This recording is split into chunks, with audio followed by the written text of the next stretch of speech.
कि ईडी और सीबीआई की रेड आम आदमी पार्टी के नेताओं पर इसलिए नहीं पड़ती है कि उन्होंने कोई गुनाह किया है, बल्कि इसलिए पड़ती है क्योंकि उन्होंने बीजेपी में शामिल होने से इनकार कर दिया है। और कोई क्रेडिबिलिटी, आप सोचिए ईडी को क्यों बनाया गया था। ईडी को बनाया गया था कि ड्रग मनी को पकड़ा जा सके। ईडी को बनाया गया था कि आतंकवाद में जो पैसा लगता है उसको पकड़ा जा सके। और ईडी आज के दिन में क्या कर रही है? ड्रग मनी और टेरर मनी को छोड़ के बाकी सारे राजनीतिक काम ईडी और सीबीआई आज के दिन में कर रहे हैं। क्या ईडी का काम यह था? क्या ईडी का कानून, पीएमएलए का कानून इतना सख्त इसलिए बनाया गया था कि पार्टियां तोड़ी जा सके, दूसरी पार्टी के लीडर्स को बीजेपी में शामिल कराया जा सके?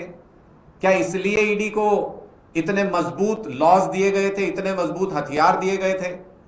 पूरे देश के अंदर आम आदमी पार्टी के नेताओं को लगातार टारगेट किया जाता है।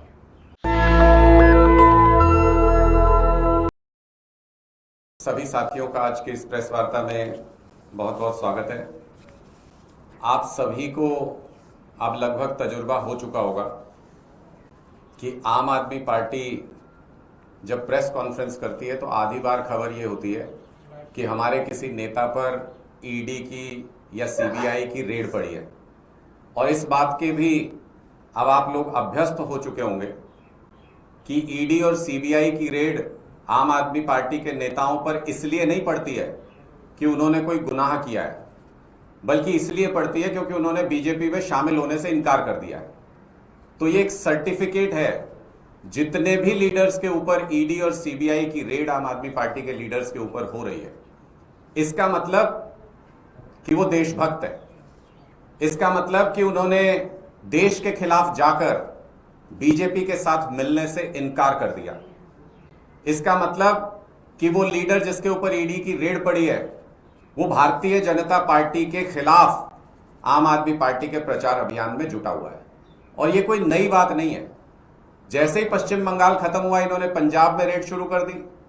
पंजाब के मंत्रियों के ऊपर, पंजाब के लीडर्स के ऊपर इन्होंने रेड करना शुरू कर दिया। कुछ नहीं मिलता किसी रेड में कभी भी, लेकिन ऑफर दिया जाता है हर एक नेता को कि तुम बीजेपी में शामिल हो जाओ। नहीं शामिल होते हैं तो रेड करते हैं, फिर भी नहीं शामिल होते हैं तो गिरफ्तार करते हैं। आज जिस तरीके से आम आदमी पार्टी के गोवा में सह प्रभारी सिंगला जी के यहां पर रेड हुई है, वो स्पष्ट तौर पे ये बताता है कि गोवा के अंदर आम आदमी पार्टी का चुनाव प्रचार अभियान जोर शोर से चल रहा है और भारतीय जनता पार्टी उस चुनाव प्रचार अभियान से डर गई है, घबरा गई है। जैसे पंजाब में हमारे लीडर्स के ऊपर ईडी का अभियान शुरू किया, वैसे ही गोवा के अंदर भी आम आदमी पार्टी के लीडर्स के ऊपर इन्होंने ईडी का अभियान शुरू कर दिया है, क्योंकि गोवा के अंदर भी आम आदमी पार्टी बहुत मजबूती से भारतीय जनता पार्टी का विकल्प बनने की तैयारी कर रही है। लोगों के बीच जाकर के गोवा में भारतीय जनता पार्टी की सरकार को एक्सपोज कर रही है और लोगों का मन धीरे धीरे आम आदमी पार्टी की तरफ मुड़ रहा है। ये एक पैरामीटर भी, एक लिटमस टेस्ट भी है। जिस भी राज्य में हमारे नेताओं के ऊपर ईडी और सीबीआई के हमले शुरू हो जाएं, तो समझ लीजिए कि वहां के लोगों ने आम आदमी पार्टी को पसंद करना शुरू कर दिया है और वहां पर तुरंत ईडी और सीबीआई को भेजा जाता है कि हमसे पॉलिटिकली नहीं संभल रहा है। बीजेपी के लोग कहते हैं कि हमसे पॉलिटिकली नहीं संभल रहा है, तुम जाके किसी तरीके से ईडी और सीबीआई तुम इस मामले को संभालो। किसी भी पुराने केस में किसी को भी गिरफ्तार करके कुछ भी इल्जाम लगा देना और उनको बदनाम करने का प्रयास करना, यह ईडी का मॉडस ऑपरेंडी हो गया। और कोई क्रेडिबिलिटी, आप सोचिए ईडी को क्यों बनाया गया था। ईडी को बनाया गया था कि ड्रग मनी को पकड़ा जा सके। ईडी को बनाया गया था कि आतंकवाद में जो पैसा लगता है उसको पकड़ा जा सके।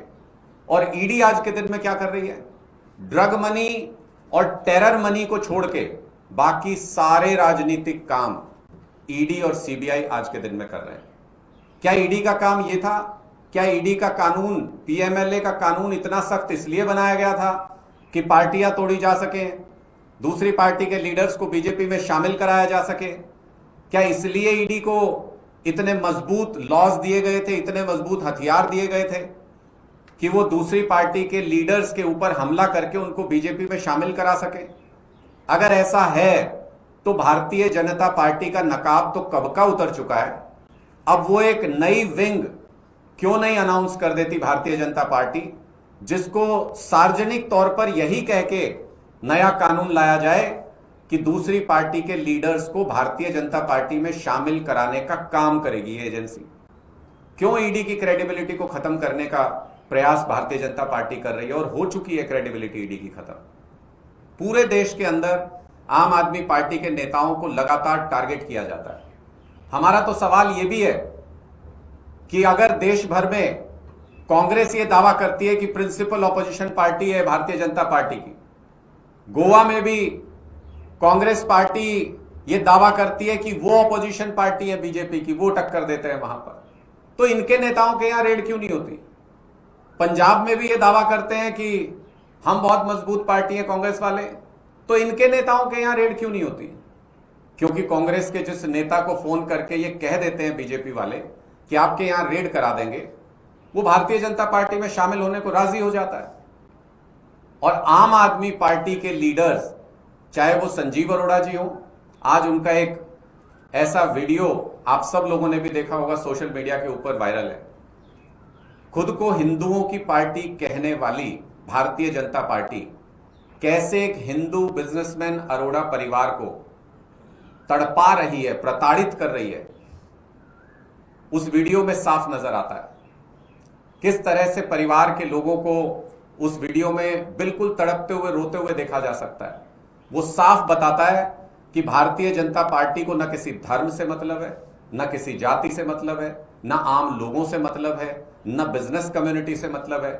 इनको सिर्फ और सिर्फ अपनी राजनीति से मतलब है। जिस तरह से सिंगला जी के यहां पर रेड हुई, उनको गिरफ्तार करने की खबरें आ रही हैं, जिस तरह से संजीव अरोड़ा जी को प्रताड़ित किया जा रहा है और जिस तरह से बाकी बिजनेस परिवारों को प्रताड़ित किया जा रहा है, वो साफ तौर पर यह दिखाता है कि मोदी सरकार सिर्फ अपने कुछ मित्र बिजनेसमैन की सहयोगी पार्टी बनकर के रह गई है, और बाकी कोई भी अगर पॉलिटिक्स में इन्वॉल्व है बिजनेस फैमिली से, तो उन सभी को प्रताड़ित करने का काम बीजेपी की सरकार कर रही है।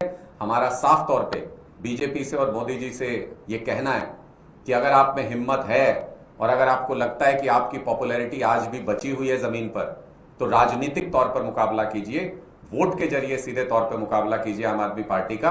कहीं टिक नहीं पाएंगे। और ईडी और सीबीआई की धमकियां देना बंद कीजिए। ईडी और सीबीआई से हमारे लोग डरने वाले नहीं है। एक नया पैरामीटर सेट हुआ है, जिसके यहां भी ईडी और सीबीआई जाए वो करप्ट नहीं है, जिसके यहां भी ईडी और सीबीआई जाए वो गुनहगार नहीं है। आज के दिन का पैरामीटर ये है कि ईडी और सीबीआई मोदी सरकार में जिसके यहां जाए वो कट्टर देशभक्त व्यक्ति है, वो देश के लिए लड़ रहा है, देश के लिए सिद्धांतों की लड़ाई लड़ रहा है, और भारतीय जनता पार्टी उसे अपने लिए, बीजेपी के लिए काम कराना चाहती है। ये आज के दिन की सच्चाई बनकर रह गई। आपके कोई सवाल है तो आप पूछ सकते हैं। नेशनल दस्तक की आपसे गुजारिश है कि अगर इसको बचाना चाहते हैं तो नेशनल दस्तक को सब्सक्राइब करने के लिए रेड कलर के सब्सक्राइब बटन को दबाएं, फिर बेल आइकन की घंटी दबाएं। नेशनल दस्तक को बचाने के लिए बहुत जरूरी है कि हर खबर को शेयर करें, लाइक करें, कमेंट जरूर करें।